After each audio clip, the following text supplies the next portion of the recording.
Hoje nós vamos aprender sobre óptica geométrica. Temos mais 1, 2, 3, 4, 5. Mais 5 videoaulas, mais 5 semanas de física, tá? Aqui no canal pro Enem. Primeiro, óptica geométrica. Os fundamentos.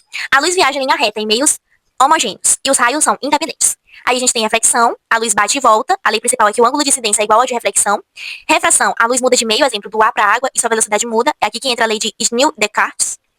Reflexão total ocorre quando a luz tenta passar de um meio mais refringente para um meio menos refringente, com um ângulo maior que o ângulo limite.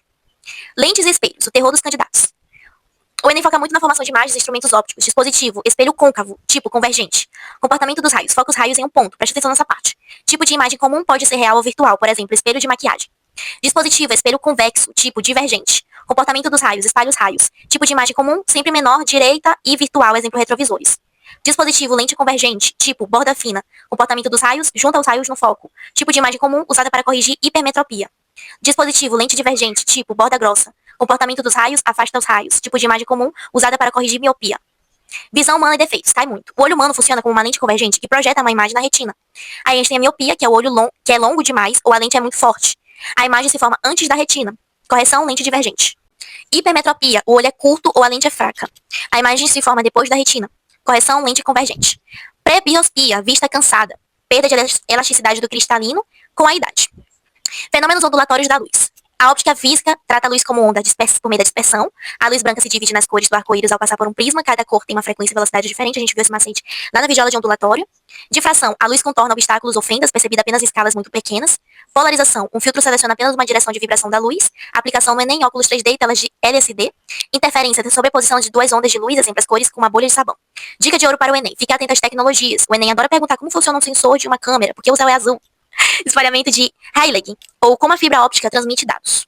Esteja sempre antenado a essas inovações, tá? Na física, por meio da óptica. Um conteúdo super importante que você tem que estar preparado para saber é a equação de Gus, né? Que é sobre óptica. E a gente vai resolver um conteúdo, uma questãozinha com esse conteúdo, pra gente entender melhor. Então a gente precisa dominar essa fórmula. 1 sobre F igual a 1 sobre P mais 1 sobre PI, né? Ou P1.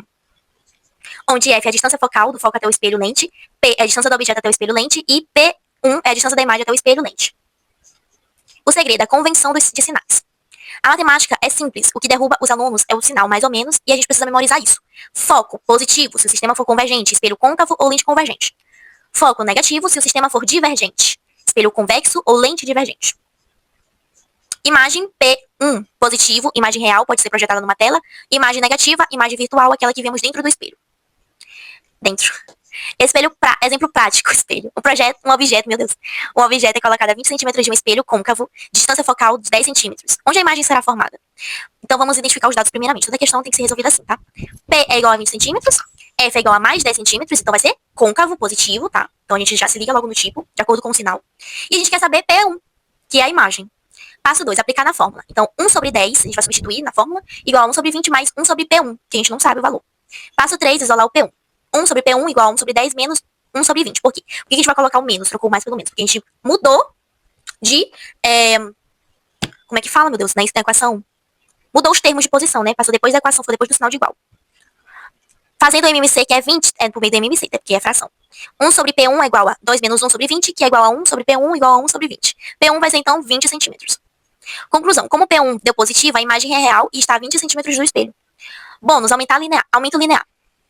Para saber se a imagem é maior, menor, invertida, usa a fórmula A igual a I sobre O igual a menos P1 sobre P. Se A for negativa, a imagem é invertida. Se o valor absoluto de A for maior que 1, a imagem é ampliada. No exemplo anterior, A igual a menos 20 sobre 20, que é menos 1. Isso significa igual a menos 1. Isso significa que a imagem tem o mesmo tamanho do objeto, mas está de cabeça para baixo, porque é negativo o numerador e positivo o denominador, então está de cabeça para baixo. Vamos conhecer uma lista de atalhos mentais para saber o tipo de imagem que você precisa fazer conta, né? Porque tem que facilitar a nossa vida. 5 casos do espelho côncavo. Lente convergente, né? 1. Objeto antes do centro de curvatura. P maior que 2F. A imagem é menor, invertida e real. Exemplo, câmera fotográfica. 2. Objeto sobre o centro de curvatura. P igual a 2F. A imagem é igual, invertida e real. Foi o exemplo da conta que fizemos acima, anteriormente. Objeto que fica entre o centro e o foco. F menor que P, menor que 2F. A imagem é maior, invertida e real. Exemplo, projetor de cinema.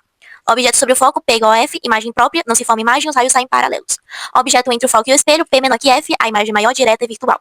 Exemplo, espelho de dentista ou de maquiagem. Os casos sempre iguais, divergentes. Esses são os favoritos das pegadinhas do Enem. Espelho convexo ou lente divergente, a imagem será sempre menor, direita e virtual. Dicas. A questão fala em ampliar o campo de visão, retrovisores, espelhos de farmácia, convexo. Se a imagem é menor e direita, o sistema é divergente. Resumo visual para não esquecer. Imagem real, sempre de cabeça para baixo, invertida. Imagem virtual, sempre de cabeça para cima, direita. Lente divergente é o espelho convexo, só diminui a imagem. Lente convergente, espelho côncavo, é o único que consegue ampliar a imagem, no caso, aqueles 5 casos que eu falei pra vocês anteriormente. Como isso cai no Enem? Geralmente o Enem descreve uma situação tipo, um biólogo usa uma lente para observar uma formiga de forma ampliada e na mesma orientação, direita, aí vai continuando. Com esse atalho, você já sabe que a lente tem que ser convergente, só ela amplia. A formiga está posicionada entre o foco e a lente. E aí você mata a questão. Certo? Então treinem bastante sobre isso, gravem esses atalhos e arrasem no Enem 2026. Coloquem suas dúvidas aqui nos comentários e compartilhem com todo mundo. Um beijo e até quarta.